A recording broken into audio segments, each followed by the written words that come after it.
मेरे प्यारे दोस्त कैसे हो। पूरी मौज मस्ती के साथ पढ़ाई करना। तो मेरे दोस्त आज हम देखने वाले एक सुंदर कविता भगवान की डाकिए।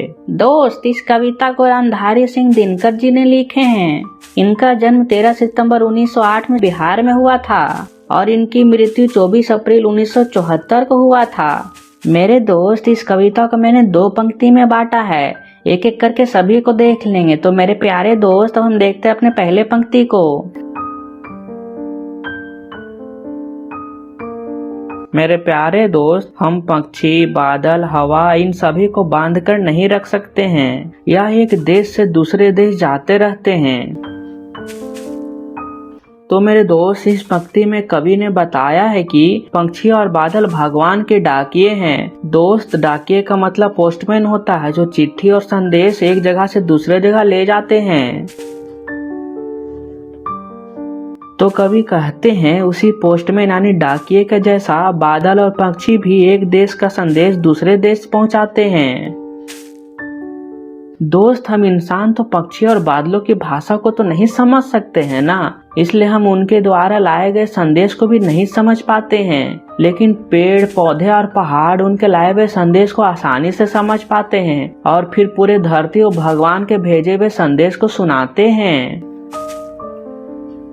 मेरे दोस्त, आसान भाषा में इस पंक्ति को समझे तो यह समझ में आता है कि पक्षी और बादल भगवान के भेजे हुए संदेश को पेड़, पौधा, पानी और पहाड़ तक पहुंचाते हैं। हो सकता भगवान संदेश भेजते होंगे कि पेड़ अब तुम्हें फल देना होगा, पानी को बोलते होंगे कि अब तुम्हें ठंडा होना होगा। हम तो पक्षी और बादल का भाषा को तो नहीं समझ सकते हैं, लेकिन पेड़, पौधे और पहाड़ तो उन सबकी भाषा को समझ सकते हैं ना। दोस्त, पक्षी और बादल भगवान के भेजे संदेश को लेकर जाते हैं, इसलिए उन्हें भगवान के डाकिए कहा जाता है। मेरे प्यारे सबसे अच्छे दोस्त, अब हम देखते हैं अपने दूसरे पंक्ति को। कवि कहते हैं कि हम तो सिर्फ अंदाजा ही लगा सकते हैं कि एक देश की धरती दूसरे देश को खुशबू भेजती है। दोस्त, यहाँ कवि कहना चाहते हैं कि एक देश से दूसरे देश खुशबू उड़कर बह कर जाती है।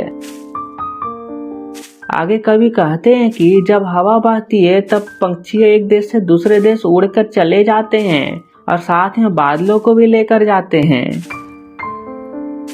फिर कवि कहते हैं कि एक देश की धरती दूसरे देश को अपनी खुशबू, अपनी सुगंध भेज रही है। मतलब एक देश से दूसरे देश हवा उड़कर जाती है और यही हवा के द्वारा खुशबू चारों ओर फैल जाती है।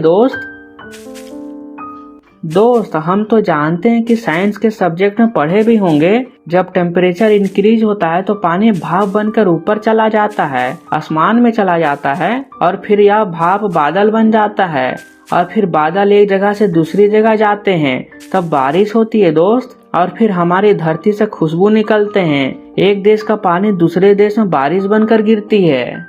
तो दोस्त, यदि वीडियो अच्छी लगा हो तो चैनल सब्सक्राइब कर लीजिए और अगल बगल जो वीडियोस को देख लीजिए। तो मिलते हैं अगले वीडियो में, तब तक के लिए जय हिंद।